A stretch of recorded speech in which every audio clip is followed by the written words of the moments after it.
Hello movie lover, कैसे हैं आप सब। तो दोस्तों, आज की मूवी बहुत ही इंटरेस्टिंग होने वाली है। चैनल पर नए हैं तो सब्सक्राइब कर लीजिएगा ऐसी ही धमाकेदार मूवी देखने के लिए। कहानी शुरू करते हैं। तो मूवी की शुरुआत में हमें बताया जाता है कि कैसे चंद्रदेव ने भगवान शिव द्वारा अपना श्राप हटवाया था और फिर खुशी में उन्होंने भोलेनाथ का ये सोने का मंदिर बनाया, जिसे आज सब लोग सोमनाथ मंदिर के नाम से जानते हैं। फिर हमें 14वीं शताब्दी का सीन दिखाया जाता है, जहाँ एक रानी अपने बेटे हामिर को भोलेनाथ की आराधना करने के बारे में समझा रही होती है। फिर हमें बताते हैं कि कुछ सालों में हिंदुस्तान की जमीन पर तुगलक सेना ने हमला करके यहाँ के लोगों को गुलाम बनाना शुरू कर दिया और तुगलक की सेना बहुत बड़ी थी, इसलिए उनसे कोई जीत भी नहीं पाता था। इसलिए अब तुगलक सेना पूरे हिंदुस्तान से हिंदू को खत्म करना चाहती थी। फिर हम एक जगह पर तुगलक की सेना का लोगों पर अत्याचार होता हुआ देखते हैं, जहां एक सैनिक हिंदू लड़कियों को उठाकर उनके साथ दुष्कर्म करने जा रहा होता है। तभी एक बहादुर लड़की रजल उस पर हमला करने की कोशिश करती है, लेकिन बाकी सैनिक उसे पकड़ लेते हैं। उसी समय वहाँ पर एंट्री होती है हामिर जी की, जो यहाँ तुगलक सेना को बुरी तरह से मारते हैं और उन लड़कियों की इज्जत बचा लेते हैं। इसी दौरान वो रजल को भी सैनिकों की कैद से छुड़ाते हैं और यहाँ हामिर जी को रजल की बहादुरी पसंद आ गई थी। खैर, फिर रजल यहाँ अपनी साथियों को लेकर चली जाती है। इसके बाद हमें अर्थिला राज्य का सीन दिखाते हैं, जहाँ हमें पता चलता है कि हामिर जी के दो बड़े भाई भी हैं, दोड़ा जी और अर्जन जी, जो इस राज्य के राजा हैं। हालांकि अब उनकी माँ इस दुनिया में नहीं है, लेकिन हामिर जी को उनकी भाभी माँ जितना ही प्यार करती है और वो कई महीनों से हामिर जी के आने की राह देख रही थी, क्योंकि माँ के गुजरने के बाद हामिर जी ये राज्य छोड़कर चले गए थे। इसके बाद हम दिल्ली का सीन देखते हैं, जहाँ तुगलक का सुल्तान पूरे हिंदुस्तान पर कब्जा करने का ख्वाब देख रहा था और वो अपने खास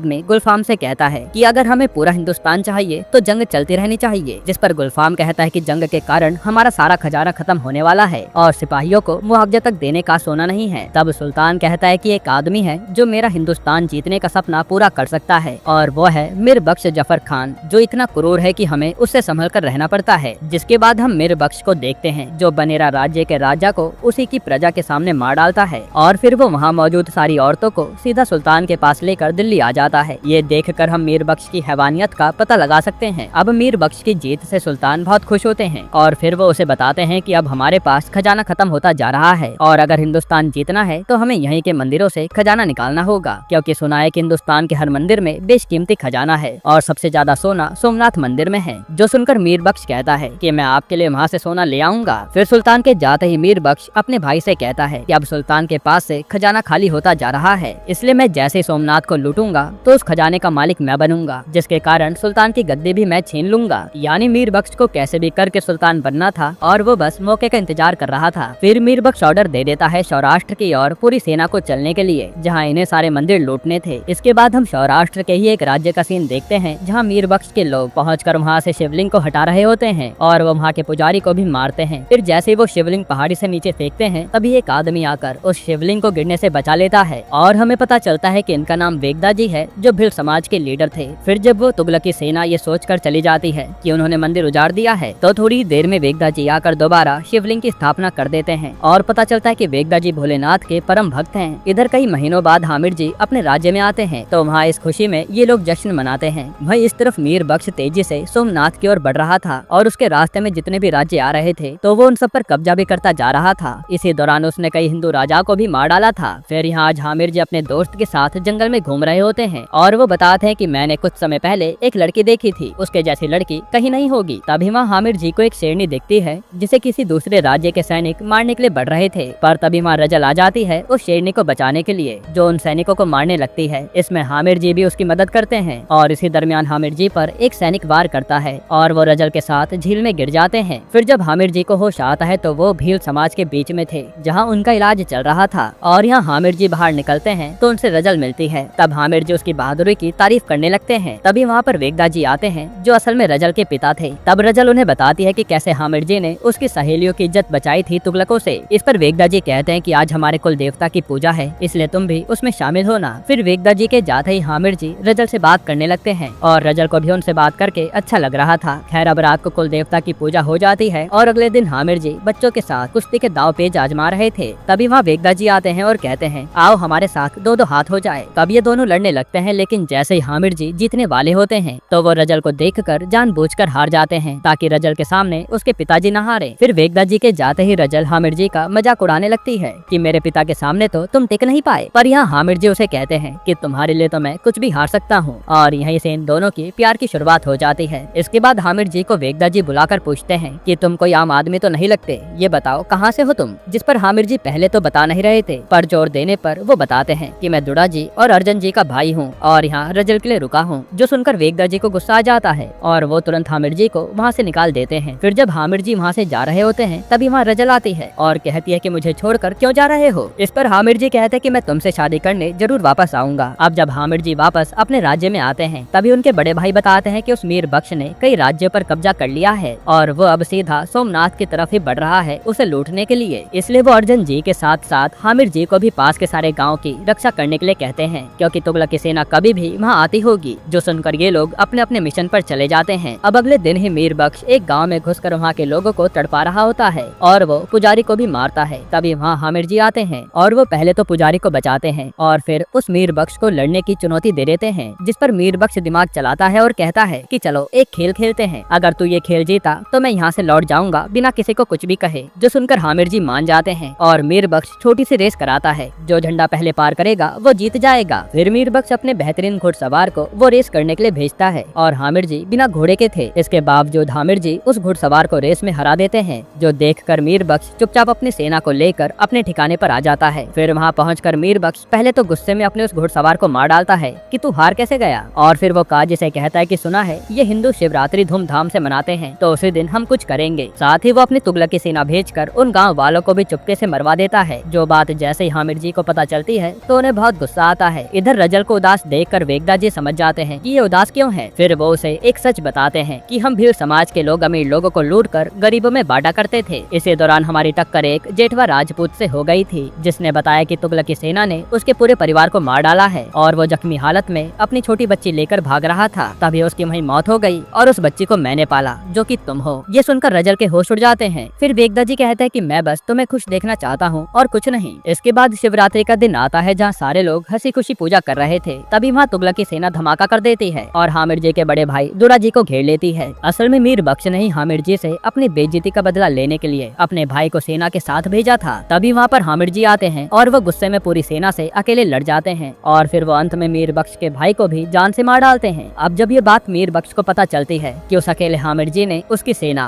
और उसके भाई को मार डाला तो वो गुस्से में तिलमिला जाता है और कहता है कि अब मैं एक भी गाँव नहीं छोड़ने वाला, लाशों के ढेर बिछा दूंगा और सारे मंदिरों को तबाह कर दूंगा। इधर हामिद जी को कई गाँव वाले कह रहे थे कि आपने उन तुगलकों से पंगा लेकर अच्छा नहीं किया, अब वो किसी को भी नहीं छोड़ने वाले और उनकी सेना तो काफी बड़ी है। तब हामिद जी कहते हैं कि अगर आज भी हम लोग नहीं लड़े तो वो लोग हमारा सब कुछ छीन लेंगे, और इसी तरह से हामिद जी इन सबको मोटिवेट करते हैं। फिर कुछ लोगों में हिम्मत आती है तो वो कहते हैं कि आपने जो भी किया वो सही किया और अब हम सब मिलकर उन तुगलक की सेना से लड़ेंगे और किसी भी हाल में अपने सोमनाथ मंदिर को बचाएंगे। इसके बाद हामिद जी अपने भाई का आशीर्वाद लेकर निकल जाते हैं मीर बख्श के खिलाफ युद्ध करने के लिए, क्योंकि अगर वो आगे आया तो सोमनाथ मंदिर खतरे में पड़ जाएगा। फिर जब हामिद जी अपनी सेना के पास जा रहे होते हैं तभी उनसे मिलने रजल आती है और कहती है कि मुझे पता चला है तुम युद्ध लड़ने जा रहे हो, पर तुम्हें अपना वादा निभाना ही पड़ेगा मुझसे शादी करने का। जिस पर हामिद जी मना कर देते हैं कि मैं जिंदा लौट पाऊँ या नहीं इसकी कोई गारंटी नहीं है, लेकिन रजल फिर भी कहती है कि मैं तुमसे ही शादी करना चाहती हूँ ताकि मैं हमेशा तुम्हारी बनकर रहूँ। तब हामिद जी मान जाते हैं और वेगदा जी उन दोनों की शादी करा देते हैं। फिर वो हामिद जी से कहते हैं कि हम भील भी आपके साथ युद्ध में चलेंगे, क्योंकि बात हमारे महादेव के मंदिर की है। तब यहाँ सारे शिव भक्त इकट्ठे हो जाते हैं, जिसके बाद ये सारे लोग मिलकर तुगलक की सेना को जंगल में कैसे हराएं इसका प्लान बनाते हैं और फिर ये लोग जंग शुरू करके तुगलक की सेना को जंगल की आड़ में बुरी तरह हरा देते हैं। और आज इन्होंने काफी सारे मीर बख्श के सैनिकों को मार गिराया था। फिर अगले दिन भी ये लोग पूरी प्लानिंग के साथ मीर बख्श के काफी सैनिक मार डालते हैं, क्योंकि इन्हें जंगल का फायदा था और मीर बख्श की सेना भी बड़ी थी, इसलिए धीरे धीरे ही उसे खत्म करना होगा। इसी तरह से 5-6 दिन बीत जाते हैं और मीर बख्श को भी कहीं न कहीं गुस्सा आने लगा था कि मेरी सेना उन कुछ हिंदुओं को नहीं मार पा रही है, इसलिए वो सीधा दिल्ली से कुछ तोप मंगवा लेता है और फिर वो उसके जरिए पूरे जंगल में विस्फोट कराने लगता है, जिससे जंगल में आग लग जाती है और कई सारे हामिद जी और वेगदा जी के साथी मारे जाते हैं। तब यहाँ गुस्से में वेगदा जी और हामिद जी दोनों मिलकर उन तोपों को तबाह करने लगते हैं। साथ ही वो उस काजी को भी मार डालते हैं जो चुन चुन कर इन लोगों पर तोप चला रहा था। फिर जैसे एक तोप का गोला हामिद जी को लगने वाला होता है तभी वेगदा जी उन्हें बचा लेते हैं, पर वो गोला लगने से वेगदा जी की वहीं मौत हो जाती है, जिससे मीर बख्श बहुत खुश होता है। वहीं पूरे जंगल में आग लगने की वजह से कई सारे लोगों ने अपनी जान गंवा दी थी और अब केवल हामिर जी के साथ 4 लोग ही बचते हैं युद्ध करने के लिए। फिर वो लोग अगले दिन दोबारा से मीर बख्श की सेना से युद्ध करने आ जाते हैं और मीर बख्श उनका खूब मजाक उड़ाता है कि तुम 5 लोग मेरी इतनी बड़ी सेना का मुकाबला कैसे करोगे। तब ये 5 जने उस सेना से भिड़ जाते हैं, पर घायल होने के कारण ये लोग ज्यादा देर टिक नहीं पाते। हालांकि हामिर जी अभी भी मीर बख्श के सैनिकों को मारे जा रहे थे। तभी वहाँ मीर बख्श आता है जो कहता है कि अगर तुझमें इतनी हिम्मत है तो मेरा मुकाबला करके दिखा। तब यहाँ इन दोनों में लड़ाई शुरू हो जाती है और मीर बख्श हामिर जी को बुरी तरह घायल कर देता है। पर भोलेनाथ का नाम लेकर हामिर जी फिर उठते हैं और मीर बख्श को मारने लगते हैं। फिर मौका पाकर मीर बख्श हामिर जी की गर्दन ही उड़ा देता है। पर यहाँ चौंकाने वाली बात तो ये थी कि हामिर जी का शरीर अभी भी लड़े जा रहा था और तभी एक तलवार हामिर जी मीर बख्श के आर पार कर देते हैं, जिससे गर्दन न होने के बाद भी हामिर जी ने मीर बख्श को मार डाला था। यानी उन्होंने सोमनाथ मंदिर को बचा लिया। यहीं पर यह मूवी खत्म होती है। हाँ तो दोस्तों, आज की ये वीडियो आपको कैसी लगी? अच्छी लगी हो तो एक लाइक कर देना, चैनल को सब्सक्राइब कर लेना और अपने दोस्तों के साथ शेयर जरूर करना। मिलते हैं नेक्स्ट वीडियो में।